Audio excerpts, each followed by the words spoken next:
Cahill, and thanks to the Minister for your reply. And first, just to congratulate my colleague, Senator Baxter, on the work she has put into this issue and her campaigning zeal over many years to raise issues of gender inequality in many spheres. In fact, we had a discussion on the last night about the issues in broadcasting. And it's funny, as somebody whose own mother was forced to leave her employment when she got married back in the late 60s, and as somebody who taught in an all-girls school, it is remarkable that we have moved a long way in a period of time, but often when talk turns to issues of gender equality, there can be a little bit of disinterest sometimes, and an assumption that everything is okay in this country. And this is aside from the whole health sphere that I know we're going to touch on again, and constitutional impediments to women's health. But in terms of the work sphere, there can be assumption that all is well, and that is certainly not the case. When we were in government for the last 5 years, we sought to address this in a number of different ways. One of the issues that we tackled, and Kathleen Lynch actually was very forthright in this area, was the issue of boards, of state boards, and having a minimum requirement for gender equality on state boards, not just a kind of a general statistic, but one across all different types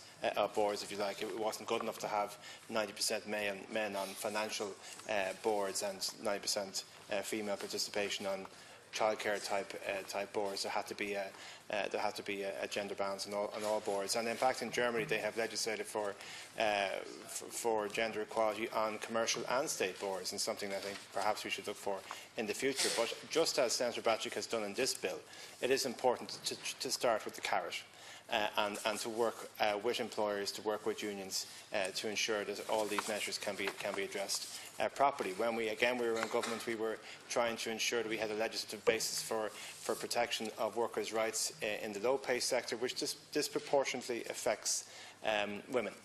Disproportionately in low-paid work, in vulnerable sectors, it is women who work in these areas. So when we were defending the JLC system, the ERO system, when we were establishing the Low Pay Commission, when we were increasing minimum wage, disproportionately it is women who work in those sectors, and that is why that conversation and those measures and that underpinning of decency in our economic outlook was so important. But we need to constantly go further and work harder. We still have a very gender-based education system. I made this point that whenever I talk about a gender inequality, I talk about this issue, and I think it's something that we really need to grasp. Still, at primary and secondary level, in many parts of the country, it may be more of an urban phenomenon than a rural phenomenon, but we still are quite comfortable to have gender-based schooling, and we separate children on the basis of gender even at the age 4. And I know there hasn't been sanction for a single-gender school since I think probably the 80s. I think that changed still at that stage, but I still think now we have to have a national conversation about, well, we're happy to talk about what happens in terms of gender equality when in adulthood. We're not necessarily as happy to discuss what is blatantly, glaringly obvious to many people in many communities, why we're separating children, particularly at primary level. Second level, that conversation can be more difficult. People point to supposed reputable surveys about the performance level of boys versus girls at second level schools.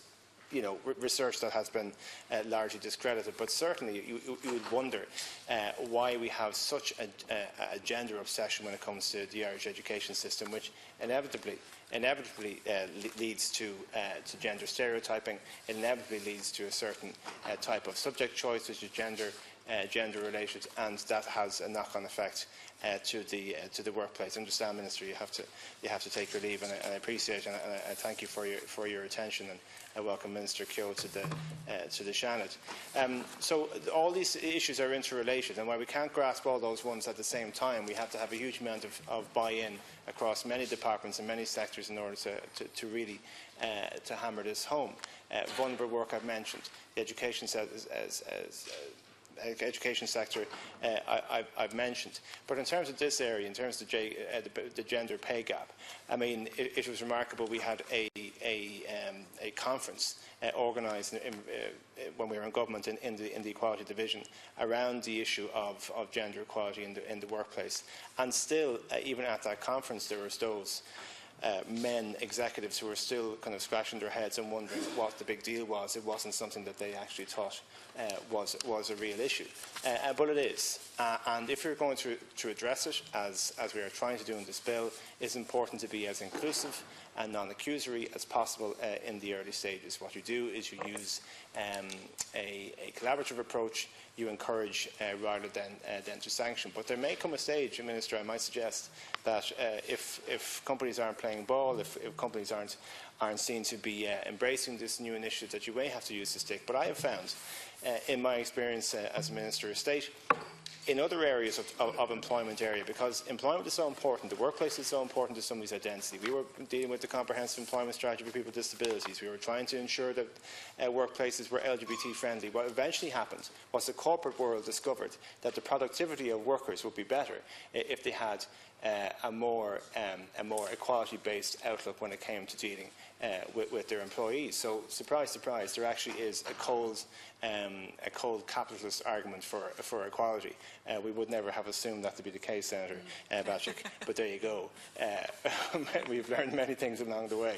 So certainly, when dealing with corporations and with the business sector and with big business leaders and with employers, there is a strong argument to be made about productivity, about happiness in the workplace, when issues of gender pay gaps are to be addressed. So that is what the bill is attempting to do, bringing agencies to the state to ensure that the gender pay gap is addressed. It has been attempted in other jurisdictions, as has been outlined, and has been successful. So while we appreciate the government are not opposing the bill, slightly disappointed at the reaction in the Minister's speech, pointing out the number of difficulties that the government has with the bill, but that's okay.